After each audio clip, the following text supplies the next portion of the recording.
Би Монголд 90-ад оны сүүлээр ирсэн. Монголын бизнесийн салбарт ISO стандартыг нутагшуулах чиглэлд олон байгууллагатай ажиллаж байна. Түүнчлэн хүнсний аюулгүй байдлын талаар нэлээд олон төсөл дээр ажиллаж байгаа.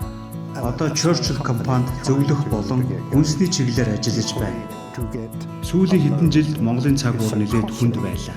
Энэ жилээс байгаль цаг уур жаахан сэргэж байх шиг байна. Монгол орны нутаг дэвсгэр асар уудам, дээр нь дэд бүтцжүүлэх, тээвэрлэл зэрэг олон ажлыг орон нутагт хөгжүүлэх шаардлагатай. Европт гэхэд тээвэрлэлтийн өртгөх нь 3% байдаг байхад Монголд 25% байгаа нь асар өндөр зөрүү юм.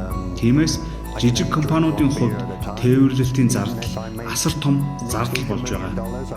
Одоогийн нөхцөл бизнес хийн гэдэг ялангуяа стартап бизнесүүдэд хөнгөн биш нөхцөл юм аа. Монголын зах зээл хурдтай хөгжиж байгаа ч зохион байгуулалт харилцааны хувьд олон ажлыг хийх шаардлагатай байгаа. Таны асуусан Монгол ажилтнуудын дутагдал болон давуу талын тухайд хэлэхэд хөдөлмөрийн зах зээлд инженерийн цахилгаан, миний ажиллаж буй хүнсний зах зээл ур чадвартай боловсон хүчний ачигдал байна. Дээрх чиглэлд өндөр боловсрол эзэмсэн залуус байгаа ч тухайн компанид ажиллаа гардаж гих өндөр ур чадвартай хүмүүс өвлөгдөж байна.